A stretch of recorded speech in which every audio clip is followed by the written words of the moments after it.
In 8.3, we are going to look at circles, which again is a little review from geometry. We're going to look at some things that pertain to circles here. First of all, definition of circle. A circle is the set of all points in a plane that are equidistant from a given point called the center. Any segment whose endpoints are the center and a point on the circle is the radius. So if you look at this little diagram here, this would be the center of the circle. Okay, the length from the center here to a point on the circle is called the radius. And basically a point or a line that goes through one point of the circle.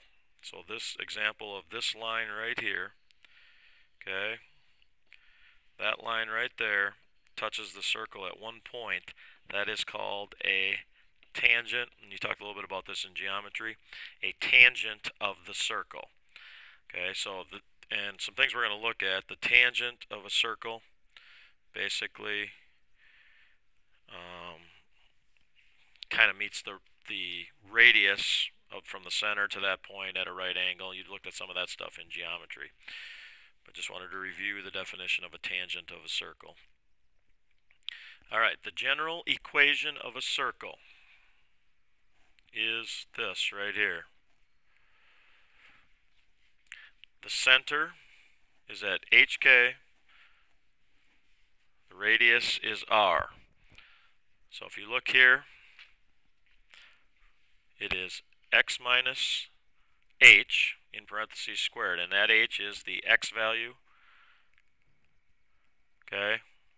Or take the opposite of the x value of the center. Likewise, inside with the y in the second set of parentheses, take the opposite of the k, and notice k is this value, so you're taking the opposite of that and putting it in there. And then on the other side is just the radius squared. So we're going to look at writing equations given some information. This first one, we're going to be given the center and the radius, which is the easiest type of application problem of a circle. They give me the center, and they give me the radius. So the radius is 7. This is h and k then, that's the center.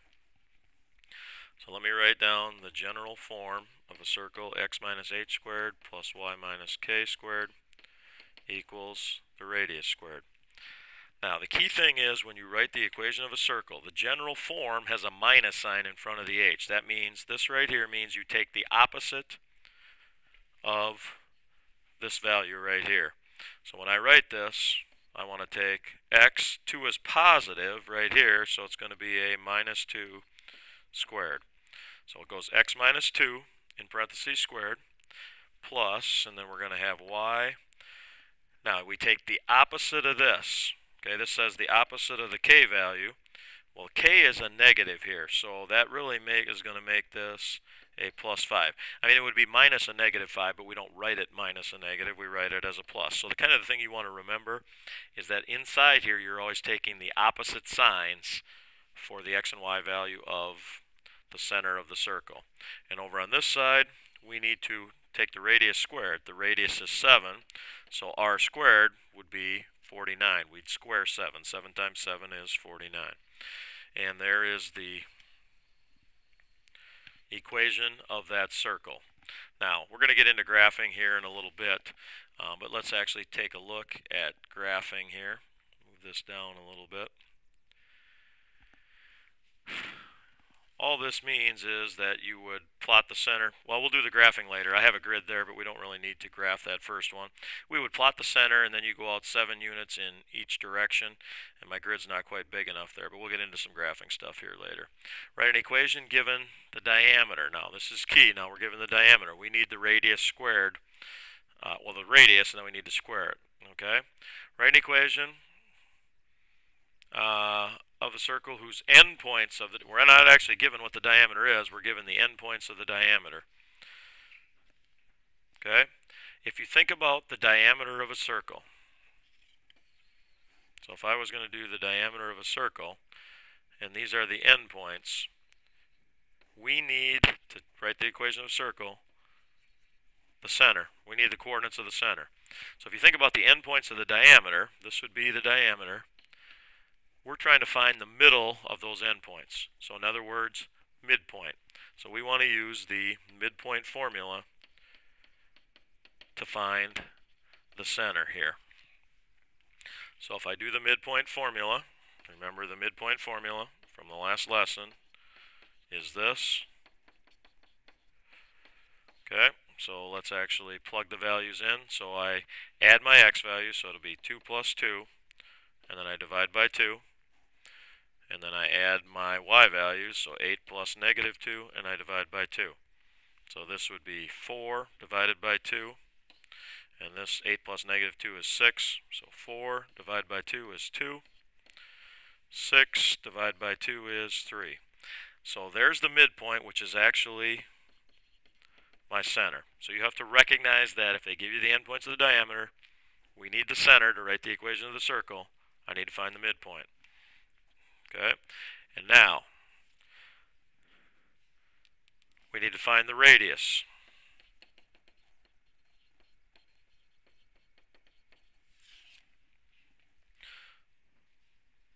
So basically the radius will be from the center to one of these endpoints, that distance. So now we're going to use the distance formula. Okay, and remember the distance formula is x1 minus x2 squared, or x2 minus x1 squared, plus y2 minus y1 squared. So we're finding the distance from the center, which is this point, 2, 3, to one of the endpoints. Now I'm going to pick the endpoint 2, 8. Okay, I could use either one. I could have used 2, negative 2, but I'm finding the distance from the center, which was the midpoint that I already found, to one of those endpoints. So now we're going to do the distance formula.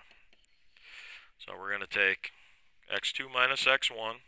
So I'm going to take this one, 2, subtract off this one, 2, square it, which is going to be 0, but we'll simplify this in a little bit. Then I'm going to take my second y value, 8, subtract 3, and square it. So underneath the square root, we get 0 squared plus 5 squared. So that's 0 plus 25, which is really square root of 25. Now this comes out to be a whole number, so we'll go ahead and take the square root. It's 5. That is my radius. Now we have not written the equation. I had to use both formulas we looked at in 8.1 in order to find the information I needed. So now, equation of a circle, remember, is this. So we're going to take and write the equation right here. We're going to do x, and then here is my h, so minus 2, and this is k from the center. So plus, and then it's y minus 3, we're taking the opposite signs, those are both positive, squared equals the radius squared. The radius is 5, so I need to square that. So 5 squared would be 25. There is the equation of that circle.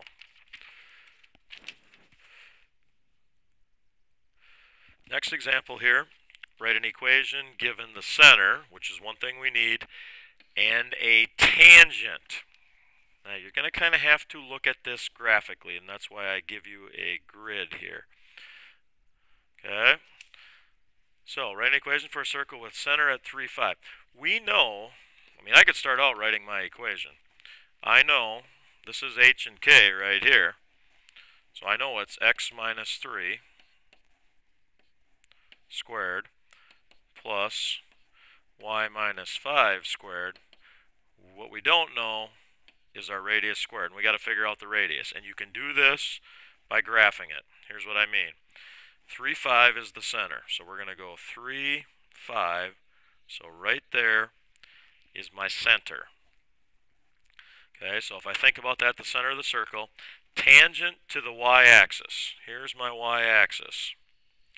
If it's tangent to the y-axis, that means that circle is gonna come here and just touch the y-axis at one point. So basically, if I come straight from my center over to this, it's just going to touch that circle right there. All you really have to do is figure out that distance for your radius. How many units is that? You could just count them. It would be 3 units. So the radius is 3, but I need the radius squared for my equation, so 3 squared would be 9, so I need 9 right there. There is the equation with that center tangent to the y-axis. If they would have said tangent to the x-axis, same center, okay, just to change the problem up a little bit, because they're going to do this to you sometimes, then the radius would be the distance here, down to, if they said tangent to the x-axis, that would have been a radius of 5 then. So if you think about plotting the center, and then just think about the distance over to, you don't really have to use the distance formula, you can just go on a straight line following the grid line and count units. Okay, the only thing that would have been different if it said tangent to the x-axis is the radius would have been 5, and that would have changed this right here to 25. This whole side over here would have been the same if they would have said tangent to the x-axis.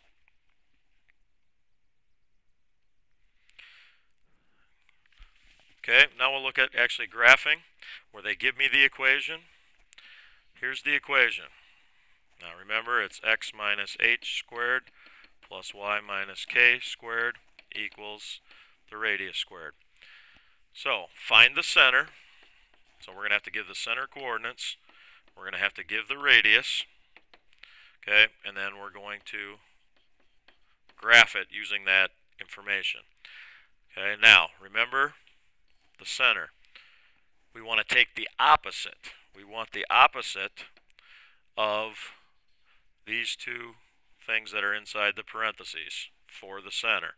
So basically the center, that's a negative 4 inside there, so I want to take 4. I want to take the opposite here, that's a positive 2, so the center would be 4, negative 2. So that's a key thing to remember about the center. You're taking the opposite sign when given the equation of the circle. 4 is the radius squared, so I take the square root of 4 to find the radius, and that's equal to 2. So the radius is 2. Now we're going to graph it. Okay, and when you're graphing a circle, you always plot the center first, so it's 4, negative 2. And now what the radius tells me is how far out I want to go. Now, what you have to do, because you can go out 2 units, okay, vertically in both directions, up and down, and horizontally in both directions. I want to go pretty much 2 units up, which would get me right there. I want to go 2 units down, which would get me right there. I want to go 2 units to the right of the center and 2 units to the left of the center. Okay? Now, make sure you try and draw it as a circle. We can't really go 2 units kind of diagonally because we don't know where 2 exactly is. We can basically go north, south, east, and west, those directions from the center, and as best you can,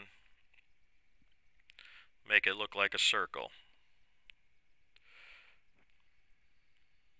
So something like that, and that would be the graph of it.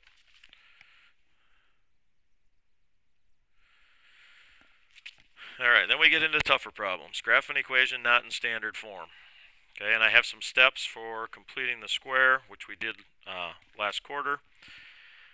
Notice this is not in the general form. We want to get it as a binomial squared and then equal the radius squared. That's standard form.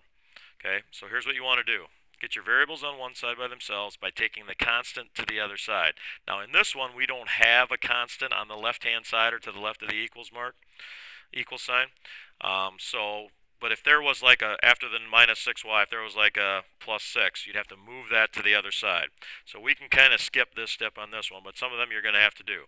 Group the x's together and the y's together. So here's what we want to do. I'm going to put x squared, and then I'm going to write my 8x next. Okay. And then I'm going to group my y's. I'm going to leave a little space there. I'll show you why. We're going to have to complete the square here. So we're going to go back to something we did last quarter. Group our y's, and then we have the equals 0. on that side. Now sometimes there will be a number over there if you have to move your constant to the other side. So we grouped our x's, our x squared and our x together, our y squared and our y together. Now we want to complete the square. Okay, that's really what we're doing. We're going to take half of b and square it. We're going to have to do this for both the x's and the y's. So here's what we know. We got 8. I want to take half of that, which is 4, and I want to square it, which is 16. So that means I'm going to add 16 over here so that, remember with completing the square that we did last quarter, in chapter 6 or unit 6, we can write this as a binomial square. So if I looked at this trinomial, that could be factored into x plus 4 and x plus 4, which is x plus 4 squared. Remember the rule was when you wrote it as a perfect square, it's basically this number that goes inside there, whatever it was when you took half of b. Now we need to do it with the y's also.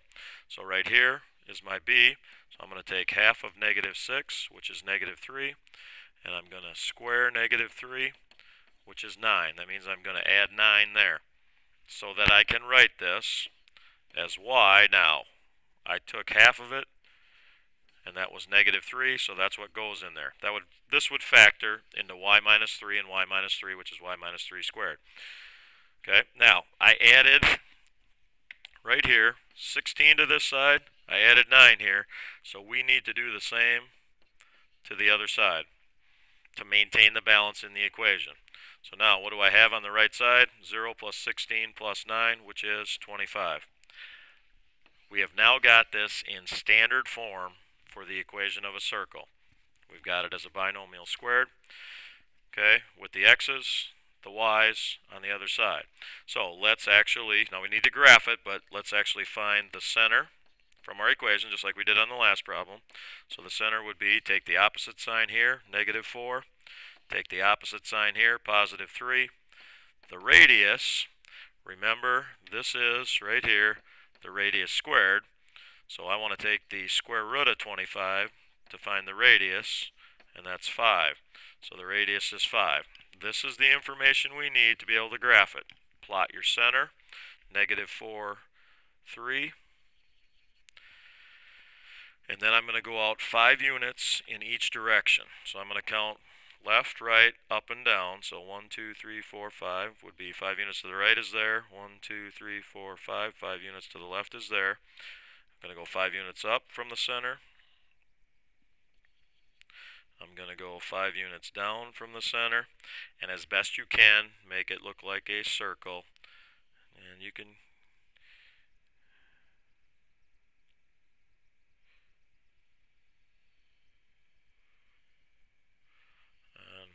That's not a very good looking circle, but you can kind of see the idea there.